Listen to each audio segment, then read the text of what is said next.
Bueno, vamos a continuar con la cuestión 1. Hoy nos toca el artículo 8. Y después vamos a ver si podemos hacer del 9 hasta el final, o sea, del 9 hasta el 12. Si mal no recuerdo, creo que son 12 artículos. Sí, del 9 al 12, lo más probable es que lo hagamos en un solo video. Bueno, el artículo 8 tiene un par de cuestiones que son bastante interesantes. En el artículo 8 se pregunta si toda verdad procede de la verdad primera.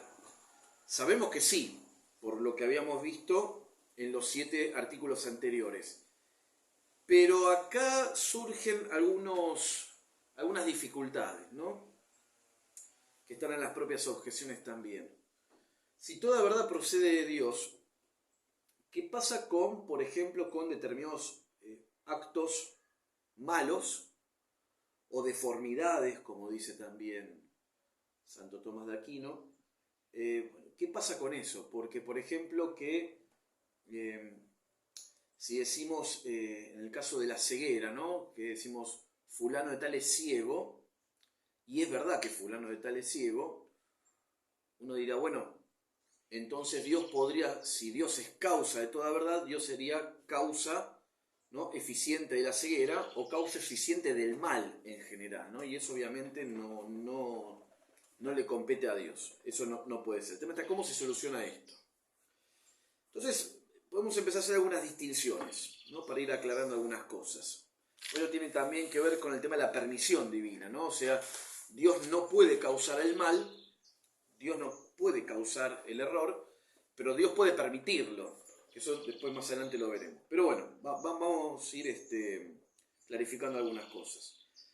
Dijimos que la verdad, como dijimos en el artículo 1, es el ente que se le agrega la relación a un entendimiento, ¿no? Que la verdad de la cosa, la verdad del ente, una cosa, es verdadera por su relación a Dios, como su causa ejemplar, que está puesta en Dios, al entendimiento divino, y también su relación al entendimiento humano.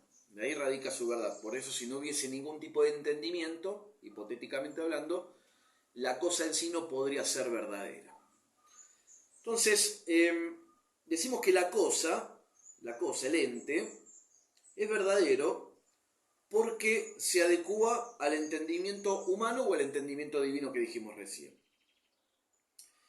Y dice que las cosas, dice Santo Tomás, están ordenadas a causar una verdadera aprehensión de sí mismas. Es decir, si se acuerdan, ¿no?, esto que ya hicimos varias veces este esquema, tenemos una cosa, ¿no?, un ente, la cosa, en relación al entendimiento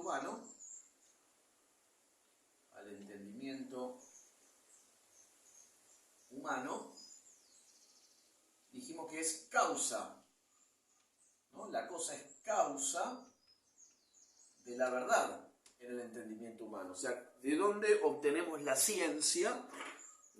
¿Cuál es la causa de la verdad? Como dijimos también en el primer artículo, bueno, la causa de la verdad procede primeramente en relación al entendimiento humano de la cosa, del ente.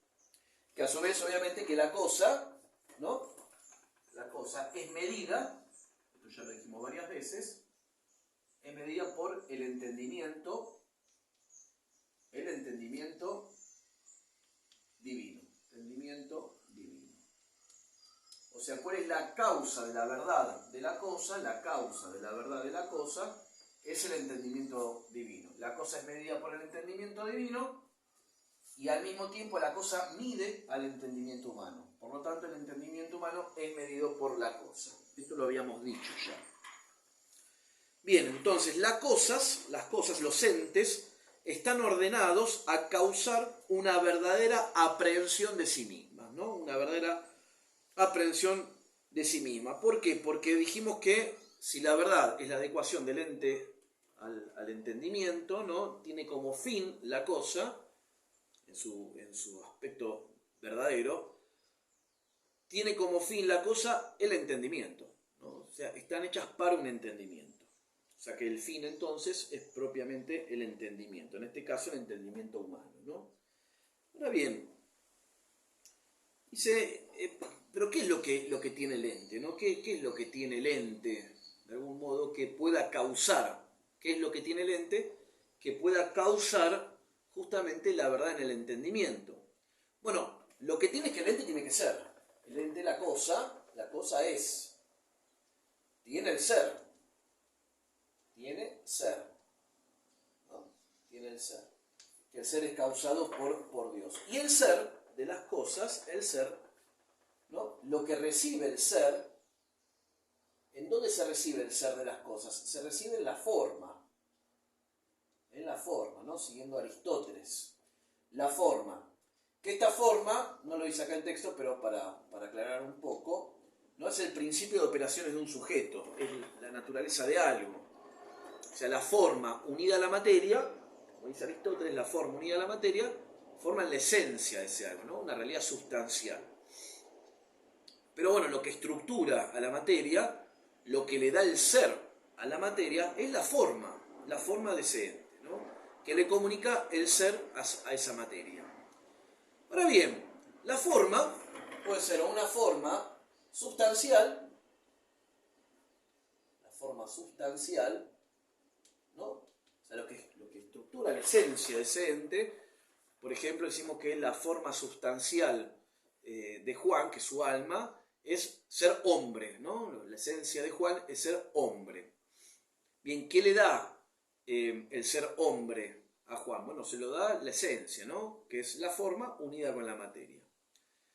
Pero también la forma se la puede tomar también como forma accidental.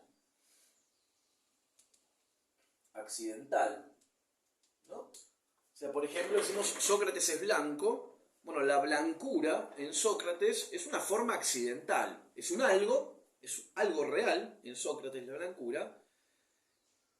Pero Sócrates, la esencia de Sócrates no consiste en la blancura, sino que es un modo de ser que tiene Sócrates, que es ser blanco. Pero lo blanco, o bien la esencia hombre en Sócrates, es algo real, es algo positivo, ¿no? Es algo positivo, tiene el ser esto. O sea, la forma en tanto sustancial o la forma accidental, ¿no? Tienen el ser. El ser se da en la forma sustancial y desde la esencia le comunica el ser a los accidentes, que los accidentes también son formas, ¿no? Son formas. O sea, la forma es algo positivo en el ente. ¿Por qué es algo positivo? Bueno, porque es donde se da el ser y por lo tanto es algo real. Por lo tanto es algo real y concreto. Es real que Sócrates es blanco y es real que Sócrates es hombre, ¿no? Es hombre. Pero esa verdad en Sócrates uno lo decimos en relación a su esencia, su forma sustancial, y en el caso de la blancura a un modo accidental. Ahora bien, es esto de la forma de la cosa, es la forma de la cosa la que causa, ¿no? La verdad en el entendimiento, ¿no? Lo que causa la verdad en el entendimiento.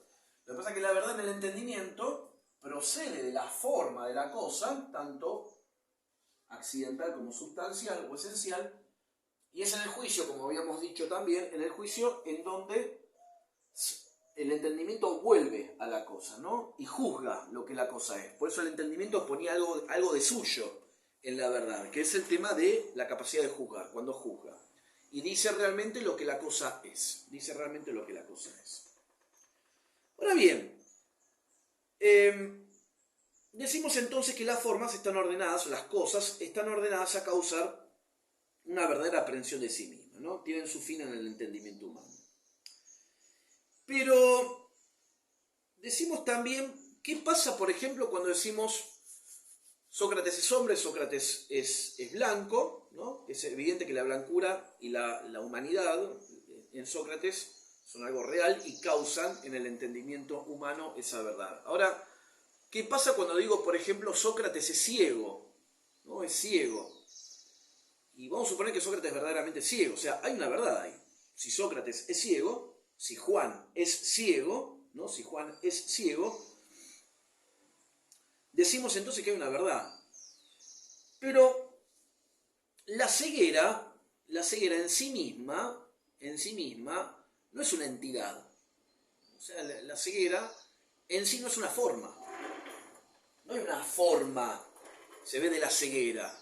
Lo que hay es una forma, ¿no?, accidental, que puede ser la visión, como una acción que genera el ojo, ¿no?, la vista. La visión, eso es una forma, es un acto. En cambio, la ceguera no. La ceguera no tiene entidad, no tiene entidad. No es una cosa en sí, positivamente hablando, no es una forma. Sino que la ceguera es una privación, ¿no? En el caso de la ceguera, ¿no?, tenemos lo que se llama una privación. Entonces, por ejemplo, decimos, Juan es ciego. ¿Qué estamos diciendo con que Juan es ciego? No que la ceguera tenga una entidad en sí misma, sino que Juan está privado del acto de ver. ¿Y qué significa entonces la privación? La privación es la ausencia de un bien debido. Donde debería haber un acto de visión, no lo hay, no es. No es. Por eso la privación es ausencia de. Es ausencia de. Es como, por ejemplo, cuando decimos que la oscuridad, ¿no?, en sí no existe, no es un en sí, no es una forma la oscuridad, sino que es ausencia de luz. Lo mismo con el frío y el calor, ¿no? El frío no es, sino que es ausencia de calor. Bueno, lo mismo con el mal, que el mal es ausencia de bien. Bueno, la ceguera es una ausencia de algo que debería estar, pero no está. Algo que debería estar, pero no está. Y entonces uno dirá, bueno, pero si la ceguera no es una entidad, no es una cosa, entonces la ceguera no puede causar la verdad en el entendimiento. Y claro, no puede causarlo. Entonces dice Santo Tomás en relación a esto, leo para que podamos comprender un poquito más esto, y hagas esta aclaración para que se entienda lo que vamos a leer ahora. Dice, ¿no?, por ejemplo, vamos al artículo 8.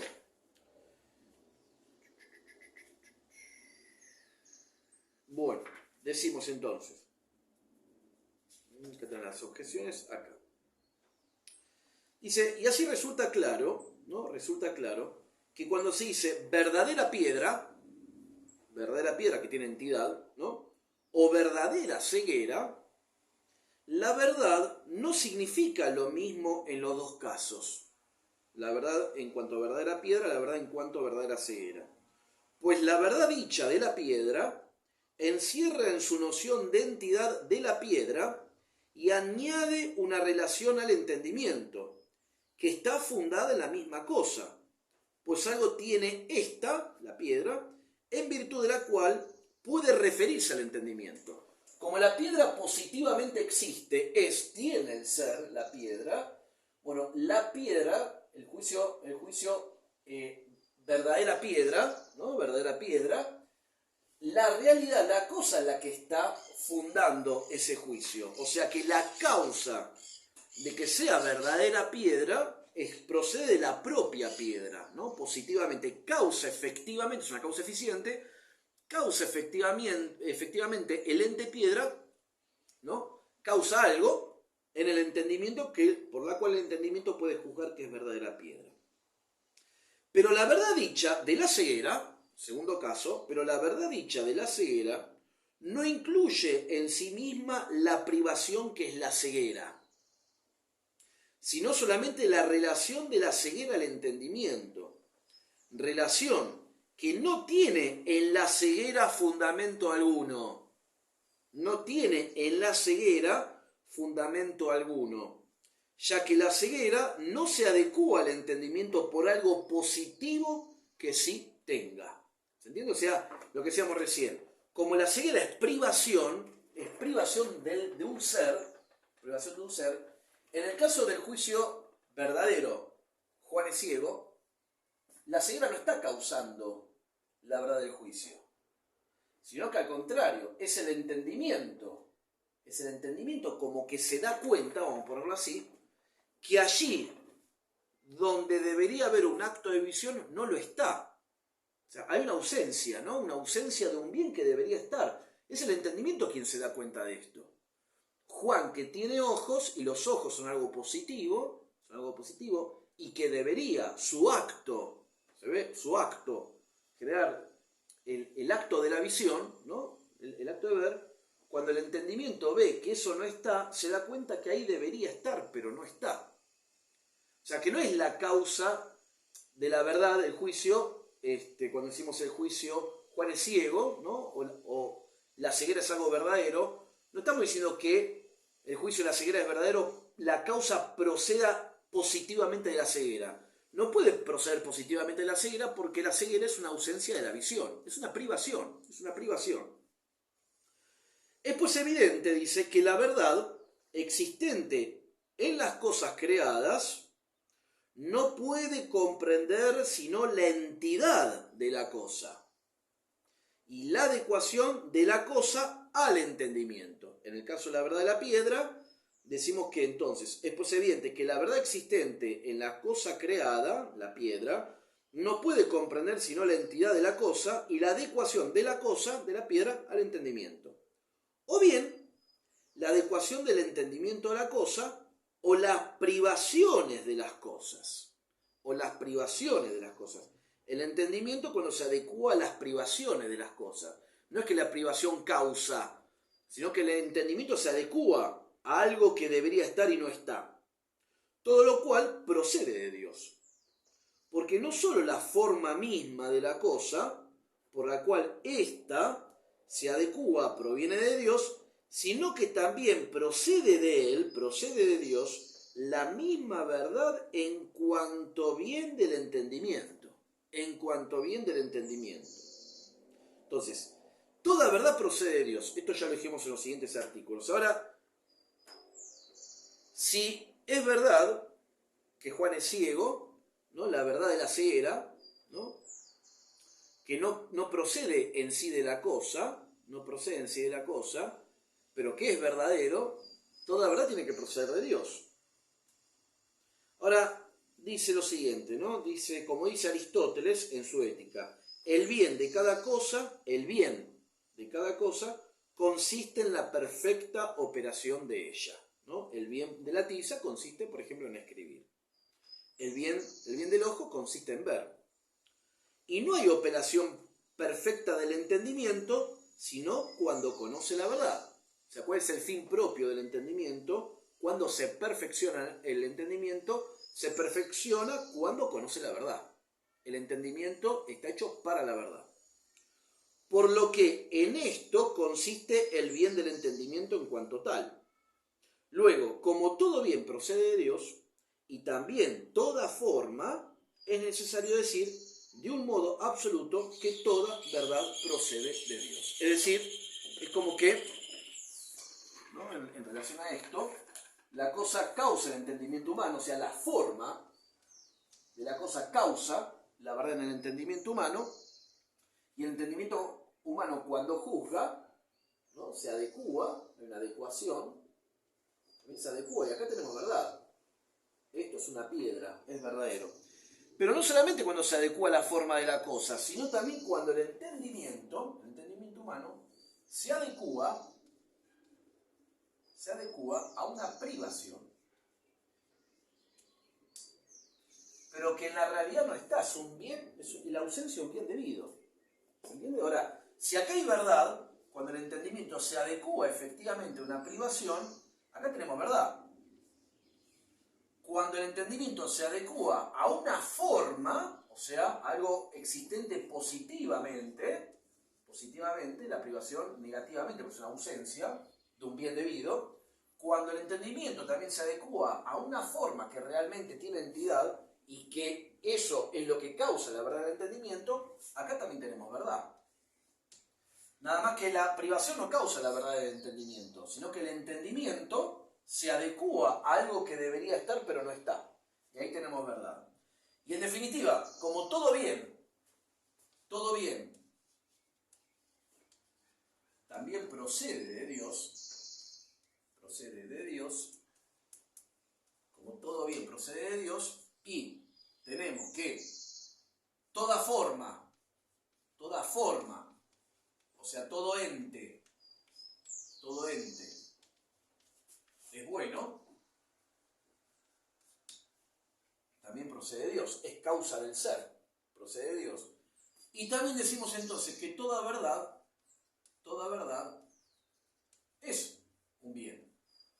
es un bien? Porque la verdad es el fin del entendimiento. Es el fin de todo entendimiento. Del entendimiento, en este caso del entendimiento humano.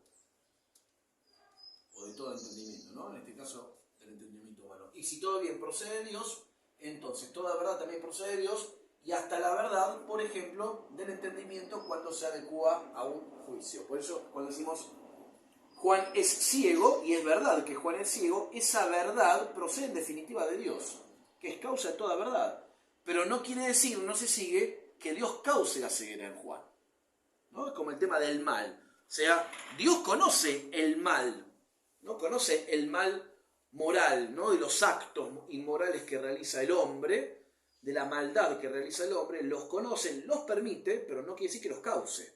No quiere decir que los cause. O sea, conoce la malicia, como dice acá en la primera objeción, decimos, por ejemplo, que fulano de tal fornica. Y fornicar es un acto malo. Dios conoce el acto malo de la fornicación. Lo permite, pero no quiere decir que la causa de la fornicación venga justamente de Dios, ¿no? No quiere decir que venga de Dios. Porque el mal no puede ser causado por Dios. Porque Dios es el bien absoluto. En relación a que Dios es el bien, es la verdad absoluta y demás,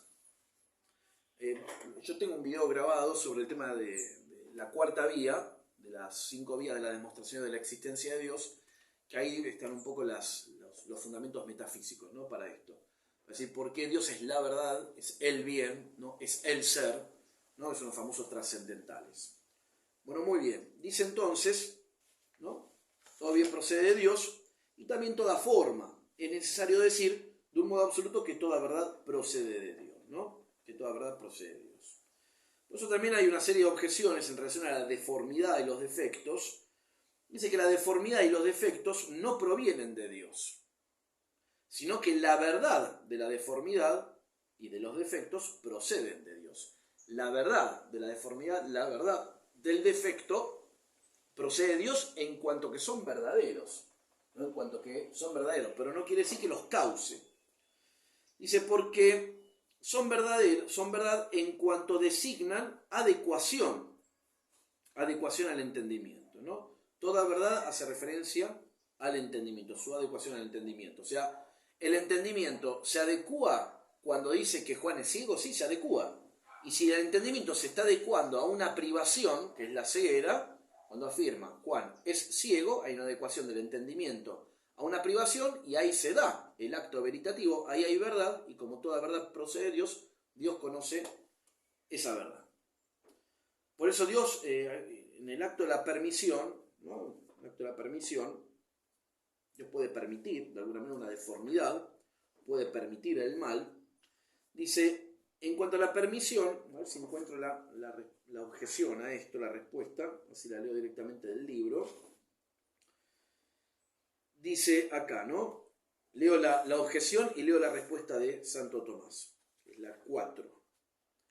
Objeción 4. Dice San Anselmo que una cosa se dice verdadera en cuanto es como debe ser, y entre los modos como puede decirse que una cosa debe ser, expone el siguiente.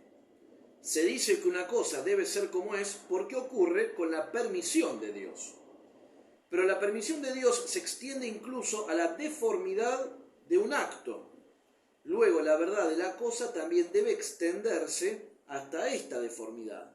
Ahora bien, la deformidad no proviene de Dios en modo alguno. Luego, no toda verdad proviene de Dios, ¿no? Esa es la objeción. Responde Santo Tomás a esto. Lo bueno, lo debido, lo recto y todas las cosas semejantes se comportan de manera distinta respecto de la permisión divina que respecto de los otros signos de la divina voluntad. En estos otros signos de la divina voluntad se refiere tanto a aquello que cae bajo el acto de la voluntad, como el acto mismo de la voluntad. Así, cuando Dios, da el ejemplo, ¿no? Preceptúa el honrar a los padres, no el cuarto mandamiento, honrarás a tus padres, preceptúa el honrar a los padres, el mismo honrar a los padres es algo bueno. Es algo bueno honrar a los padres. Y el acto de mandarlo también lo es. O sea, ¿qué es lo que cae bajo este acto voluntario de Dios, ¿no? Bueno, en este caso, honrar a los padres. Lo que cae bajo el acto es bueno. Y también mandarlo es bueno. Pero en la permisión divina, en la permisión, lo que Dios permite, la permisión, se refieren solamente al acto permisor y no a aquello que cae bajo la permisión. Luego, es bueno que Dios permita una deformidad, ¿no? Porque tiene que ver acá cuando dijimos, pero en la permisión se refiere solamente al acto permisor. Entonces, luego, es bueno que Dios permita una deformidad. Es bueno que Dios lo permita. Pero de esto no se sigue que la misma deformidad, o sea, lo que cae bajo ese acto, no se sigue que la misma deformidad tenga alguna rectitud, ¿no? Lo mismo con el tema del mal, ¿no? Dios permite el mal. En cuanto lo permite, es un acto bueno. Ahora bien, no quiere decir que ese acto moralmente malo sea causado por Dios o que sea bueno en sí mismo.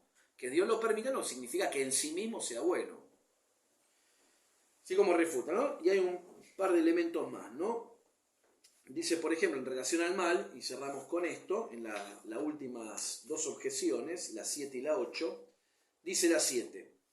Dice San Agustín en Soliloquia que verdadero es lo que es tal como aparece. Pero algún mal es tal como aparece. Luego, algún mal es verdadero. Pero ningún mal proviene de Dios. Luego, no toda verdad proviene de Dios, ¿no? El silogismo. Y la 8 dice, se puede replicar a esto que el mal no se conoce por la especie del mal, sino por la especie del bien. Mas por el contrario, la especie del bien solo puede hacer aparecer al bien.